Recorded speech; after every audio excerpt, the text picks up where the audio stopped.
हर युद्ध बारूद से नहीं लड़ा जाता। कुछ लड़ाइयां दिल से लड़ी जाती हैं, खामोश मगर गूंजती हुई। एक सैनिक जब देश की मिट्टी को चूमता है तो उसमें केवल देश प्रेम नहीं, बल्कि अनकहे वादों की एक आग होती है। ये कहानी है ऐसे ही एक वादे की, जिसने एक दोस्ती को अमर कर दिया और एक आखिरी सलाम को इतिहास में दर्ज करवा दिया। कश्मीर की घाटियों में दिसंबर की रातें बहुत कुछ छुपाए रखती हैं। सर्द हवाओं में सरसराते रहस्य होते हैं जो केवल कुछ ही सुन पाते हैं।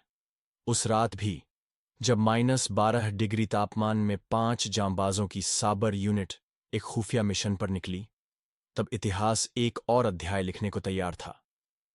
मिशन का नाम था ऑपरेशन आखिरी सलाम। उनका लक्ष्य सीधा था, दुश्मन के क्षेत्र में घुसकर एक गैरकानूनी हथियार डिपो को नष्ट करना, जो सीमा पार से भेजे गए आतंकियों की मदद से संचालित किया जा रहा था। इस यूनिट में 5 सैनिक थे। हवलदार विक्रम, जो शब्दों से कम और हरकतों से ज्यादा बात करते थे। नायक अर्जुन, जो हर पल हंसी को हथियार की तरह इस्तेमाल करता था। सिपाही राजीव, जो हर रात अपनी बेटी को फोन पर एक कहानी सुनाने का वादा करता था। लांस नायक मनीष, जो इस मिशन में नया था लेकिन उत्साह में सबसे आगे। और अंत में इमरान, जिसे सब प्यार से भाईजान कहते थे। उम्र में सबसे बड़े, अनुभव में सबसे गहरे और दिल से सबसे विशाल। घाटियों में उनके कदम धीरे धीरे बढ़ रहे थे। उनके चारों ओर सिर्फ बर्फ थी और भीतर एक अदृश्य तनाव जो हर सांस में महसूस हो रहा था। वे बिना आवाज के एक के बाद एक आगे बढ़ते रहे। हवा में गूंजती सिर्फ उनकी सांसें थीं। सब कुछ शांत था, जब अचानक एक बीपिंग की हल्की सी आवाज गूंजी। मनीष ने फुसफुसाकर कहा, ठहरो। उसके माइंड डिटेक्टर की सुई तेजी से कांप रही थी। सब रुक गए। मनीष नीचे झुका, लेकिन उसका पैर फिसला और वह सीधे एक माइंड के ऊपर गिर पड़ा। विक्रम कुछ करने ही वाले थे कि भाईजान ने उन्हें आंखों से रोक दिया। कोई शब्द नहीं, बस एक नजर में कहा, मुझे करने दो। वे घुटनों के बल झुके, अपने हाथों से बर्फ हटाने लगे। उनका चेहरा तनाव से सख्त हो गया था। पसीने की बूंदें उनकी आंखों से होकर गालों तक ठंडी होकर जमने लगी थीं। 5 मिनट की खामोशी, फिर एक धीमी क्लिक की आवाज। माइंड निष्क्रिय। सबने एक लंबी सांस ली, जैसे जीवन फिर से लौट आया हो। अर्जुन ने चुटकी ली, भाईजान, अगली छुट्टी में आपके नाम का हलवा पकेगा। हल्की हंसी चारों ओर बिखर गई, लेकिन हंसी के उस पर्दे के पीछे हर किसी के मन में एक डर अब भी मौजूद था। वे चलते चलते एक पुराने पुल के पास पहुंचे। पुल के उस पार ही उनका लक्ष्य था, दुश्मन का हथियार डेपो। पर इस पुल पर थर्मल माइंस बिछी थीं। वहां से एक ही सैनिक मैन्युअली डीएक्टिवेशन कर सकता था। राजीव ने आगे बढ़ते हुए कहा, मैं जाऊंगा, मेरी बेटी मेरा इंतजार करती है। मनीष ने तुरंत कहा, मैं नया हूं, मेरी जगह जाना ठीक रहेगा। तभी भाईजान की गंभीर आवाज गूंजी, रुको। सब शांत हो गए। उन्होंने आगे बढ़ते हुए कहा, मैं जाऊंगा क्योंकि मैंने वादा किया था तुम सबको वापस लाने का। धीरे धीरे वे पुल पर बढ़े। उनकी चाल में आत्मविश्वास था, मगर आंखों में हर माइंड की जगह का ध्यान।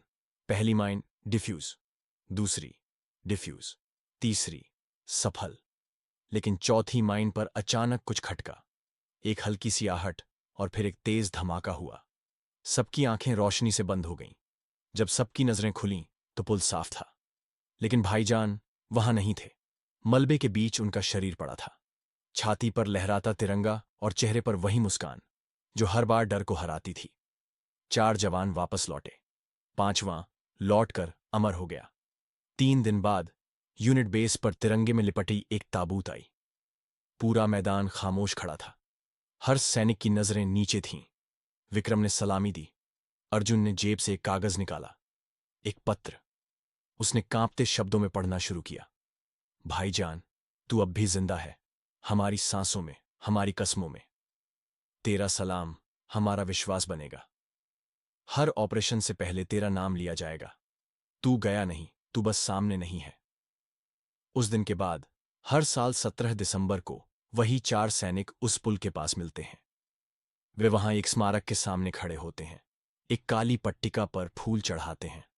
उस पट्टिका पर लिखा है, यहां वो जवान सोता है जिसने एक भी गोली चलाए बिना सबसे बड़ी जीत हासिल की। समय बीतता गया, लेकिन भाईजान की याद हर दिल में जीवित रही। राजीव अब भी हर बार जब घर जाता है, अपनी बेटी को वही कहानी सुनाता है। एक भाई था जो सबका था, जिसने दोस्ती के नाम पर जान दी और मरकर भी सबका साथ निभाया।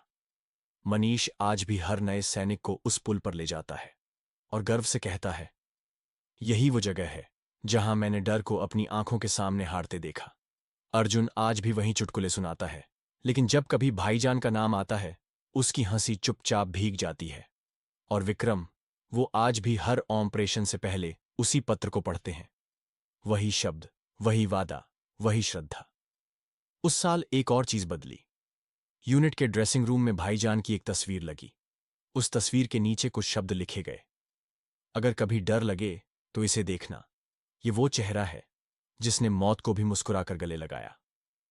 कुछ सलाम कभी खत्म नहीं होते, वे केवल मौन हो जाते हैं, और फिर उस मौन में बन जाते हैं परंपरा, एक आदर्श, एक प्रेरणा जो आने वाली पीढ़ियों को सिखाती है कि युद्ध सिर्फ हथियारों से नहीं, बल्कि बलिदान की भावना से जीता जाता है।